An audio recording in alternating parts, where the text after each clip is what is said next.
Well, Mark, football's cruel at times, and I think tonight was one of those occasions. Yeah. It was a bit heartbreaking at the end, to be honest, because I thought I was so proud of the work they put in. I was so proud of the second half performance. I thought we ran all over them in the second half. I thought we dealt with all the long balls and all the stuff that they tried to throw at us. But then we always came out with the ball, and then we tried to link it in, and we created ever so many, so many chances second half. So that's my criticism, that we should have seen the game off.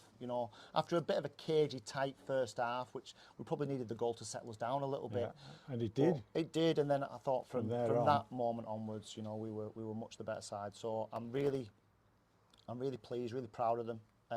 It's nice to say that at an early point in my tenure here, they have ran their socks off tonight for this football club, and they haven't got what they deserved. And I hope that people will recognise that as well. They got a bit of a bad press on social media and bits and pieces on Saturday. We've got to remember that we're here to support these players. We're here to to try and take the real positives out of tonight's performance. We haven't got the result we wanted. I get that. But I saw enough second half to think, we're going to do that to teams. We're going to really hurt teams like that. And once it does, it's a cliche, isn't it? Once it clicks and once you get, those opportunities. But so many really strong performances. Thought Caden Kamara, for an 18-year-old boy, if it moved, he tackled it, didn't he? Not a bad debut at No, all. if it moved, he tackled it. He was a bundle of energy. But there was good performances from 1 to 11. Well, the other one that I really want to pick out was Jordan Little, because I thought Jordan was one of our best players on Saturday. Tonight, he was colossus, for not the biggest of centre-halves. They were very direct, very direct. They played a little bit first half and then just chucked players forward and just hit it long second half. And I thought Jamie dealt with that, unbelievably well. And then we moved him in the middle, and he organised as well. So so many strong. I thought it was probably Jamie Allen's best performance for us, and he'll get stronger and fitter as he goes because he's had no pre-season. So. And old man Riggy? Oh, he's been our best player. Yeah. He's so clever. There's one about 92 minutes, and he brings it down in the box because he can, and he knows, and he's got a composure, and he plays out, and off we go. And Kai Nugent again, I thought was electric down that side.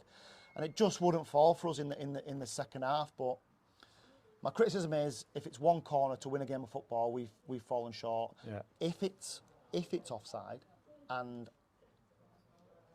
I'll reserve my comment because I don't know.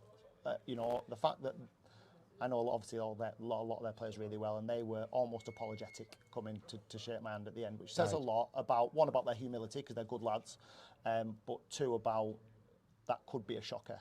And if that is a shocker, I've just said it to Radio Cumbria, I would hope, and I've had this before and I really appreciate it, I would hope the linesman would give me a quick call tomorrow and say, listen, Mark, I got that wrong.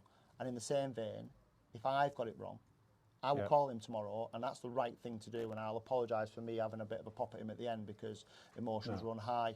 That's good, from your perspective to take that view.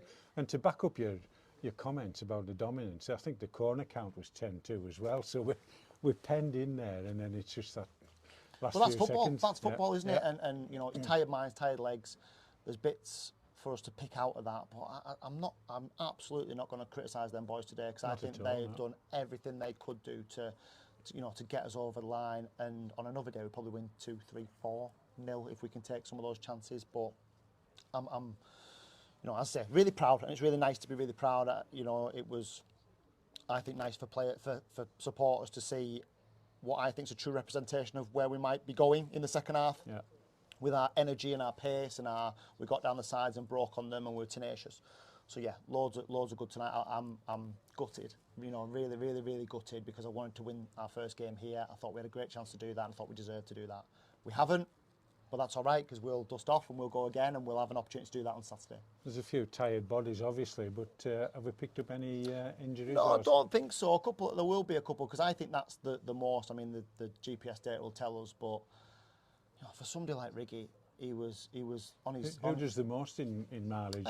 Well, we didn't have it on Saturday, so I couldn't tell you. But usually Josh Galloway does a lot up and down this side. Kai will do a lot. Yeah. Actually, Dav does a lot of short, sharp sprints, so we get quite high work rate out of Dav in short bursts. So it's usually one of the wide players, because we're asking them to cover a lot of ground as well, aren't we? But we have metrics for them all. We have requirements for them all. And I suppose the important thing is that we match work rate with quality at times, and we match work rate with guile, and our distances were a little bit off first half, but we sorted it second half, and that's the important thing, that we're tactically on top of opponents, and I thought we were today. Well done, Mark. I think that first 3 point is imminent. Good man, thank you.